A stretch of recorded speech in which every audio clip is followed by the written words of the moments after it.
عسلامة، مرحبا بكم معنا اليوم في دار شباب نبل في إطار مشروع تنشيطي حول الإدمان. تدخلوا معنا توا في البارتي الثانية مع إبراهيم وشيماء باش نحكيو على كيفية التعامل مع العباد اللي تتعاطى المخدرات. أهلا بكم. اليوم معكم شيماء من دار الشباب بقرية نبل. موضوعنا اليوم على المدمنين وكيفية التعامل معهم. ننطلق في الحوار. اليوم باش نحكوا على المدمنين على المخدرات وكيف نتعاملوا معهم، واللي هم غير عاقلين ولازمنا نكونوا حذرين منهم، ناخذوا الحذر منهم لخاطر هم يكونوا نجموا تحت تأثير المادة المخدرة ونجموا يعملوا تصرفات ماهيش عقلانية ويكون تحت مسليح ولا مادة آلة حادة ونجموا يضرون. معكم يوسف بالأكحل، العمر 15.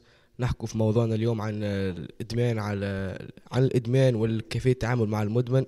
لازم نتعاملوا مع المدمن بطريقة سلسة، خاطر ممكن يمر بضغوطات في الحياة وبمشاكل عائلية وأي مشاكل أخرى تؤدي إلى استعمالهم المادة المخدرة، ويجب التعامل لازم التعامل بطريقة سلسة مع الوضع لكي يتجاوزوا المحنة. بلقيس جبالي 16 سنة.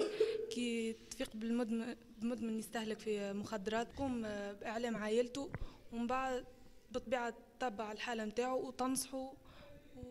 لؤي ضيف 16 سنة. كيفاش نتعاملوا مع المدمن في المؤسسات التربوية؟ حسب رأيي نعلموا المدير والقيمية باش يلقوا حل الموقف هذا، ويعلموا المسؤولين. اسمي ملاك خزري، عمري 14.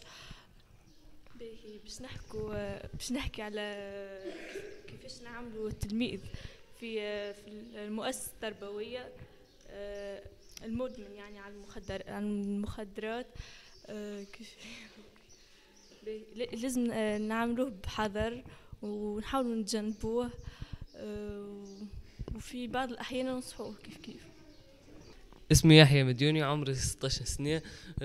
نشوف أنه إذا كان نتعرض لواحد مدمن لازم نعلم الإدارة في أقرب وقت ولازم نتعاملوا معاه بحذر.